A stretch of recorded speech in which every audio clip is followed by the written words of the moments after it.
facilement, pensez à vous abonner. Épisode précédent, arrêt à Skreda. Voilà, vendredi matin, nous avons quitté notre petit parking où nous avons passé une bonne nuit et nous sommes, après quelques kilomètres, au port de Naples. Joli petit port de pêche. Nous allons maintenant aller jusqu'au bout.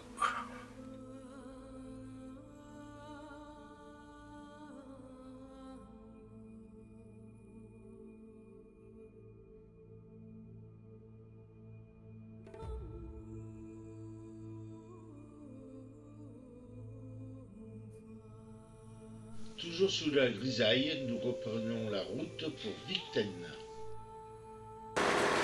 Alors nous allons voir un petit village au bout du monde, par cette petite route entre fjord et montagne. Par contre, je vous dis pas, l'odeur du varech, ça prend le sinus, c'est... Regarde-moi ça. Donc ça c'est le petit village de... Victen.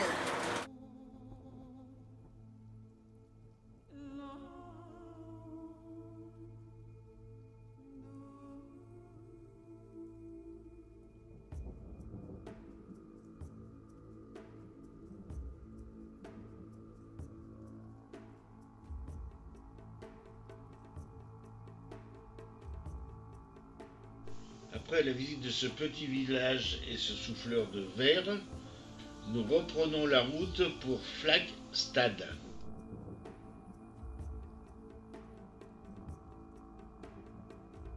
Mais avant, nous passons par ce magnifique cirque pour aller découvrir en bout de cette route le petit village de Knutsford.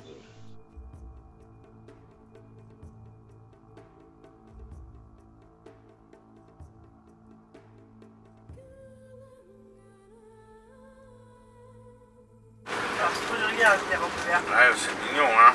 Mignon, hein? Ce petit village est vraiment de toute beauté. Mais comme tous les villages des Lofoten et les autres sites, c'est payant.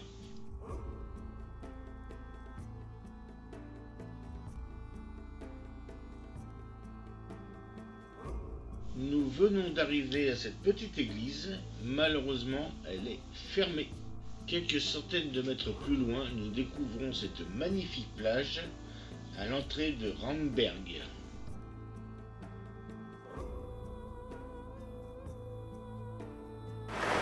Alors on a dévié un petit peu de notre route pour aller voir Steg Fjord.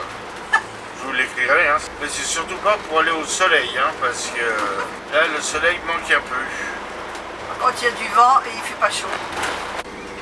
Encore plein de séchoirs.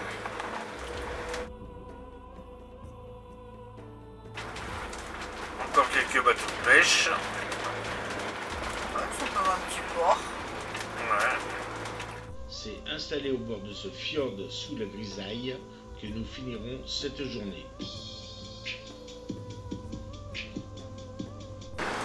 Pour la meilleure étape de ce samedi 24 juin, Moskenes. Prenez le ferry.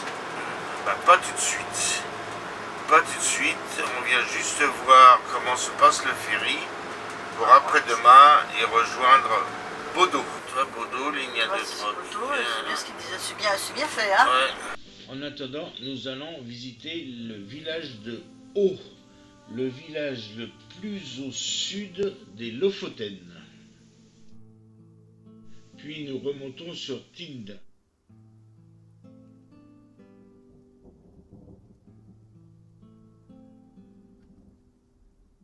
Et le village vacances de Hanoï.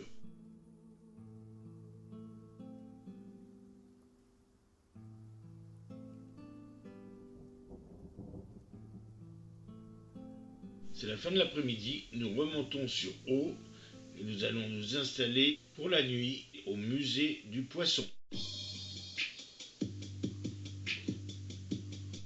Alors nous sommes à Mokedes. Nous avons une chance inouïe. Quand nous sommes arrivés à 9h moins de quart à peu près, moins 10. Le bateau était là, l'entrée était ouverte, il n'y avait personne sur le parking et on est rentré immédiatement. Et on devrait partir dans une dizaine de minutes maxi.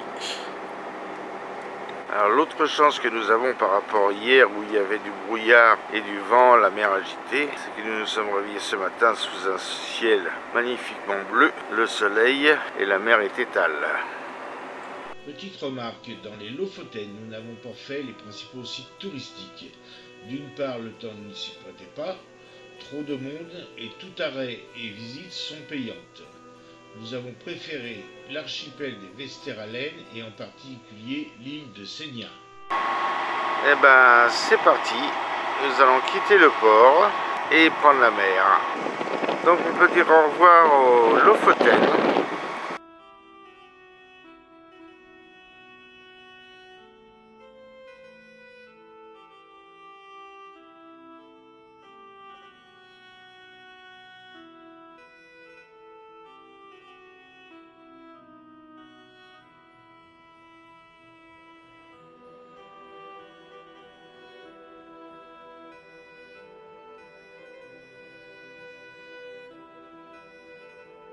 Il est 11h45. Après presque 4 heures de navigation, nous apercevons les côtes, mais pas encore la ville de Bodo. Voilà, nous approchons véritablement des côtes, côté Bodo, mais pas de ville à l'horizon.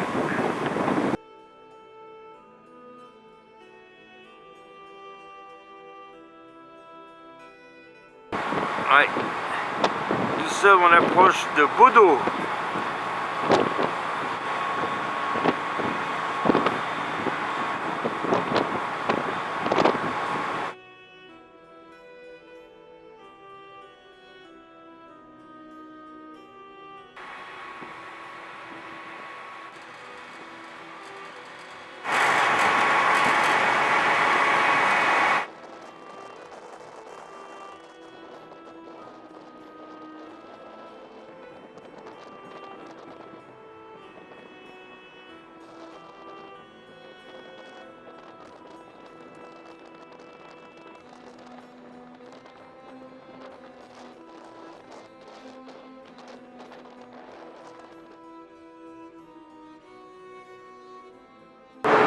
Voilà notre canilou,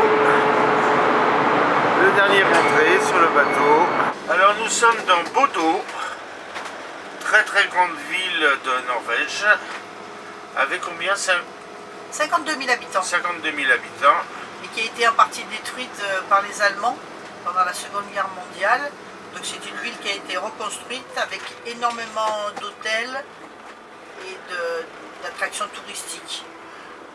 Il y a 2 grands ports de plaisance et une arrivée de ferry très importante. L'Ontain qui est sur le côté. Avec des bateaux de plaisance et des bateaux de pêche. Ouais. Ouais. Visiblement, ils vivent beaucoup du tourisme. Oui.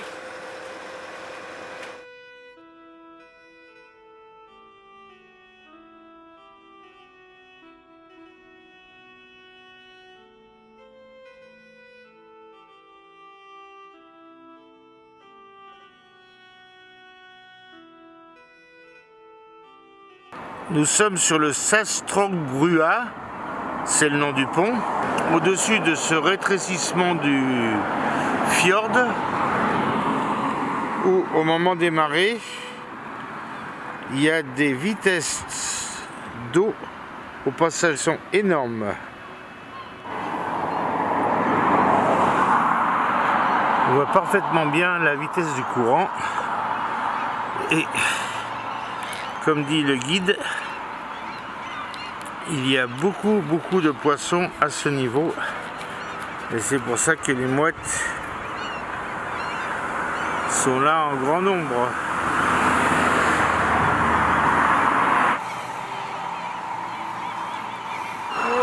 terre, quand tu sautes, elle le chope. Ouais. C'est incroyable.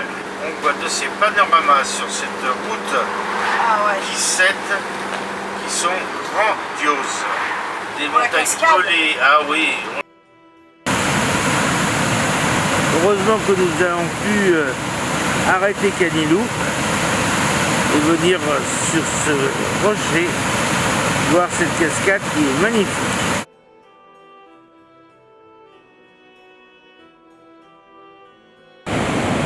L'eau est d'une clarté incroyable. Tellement si calme en amont. Maintenant, nous sommes à Nigerd.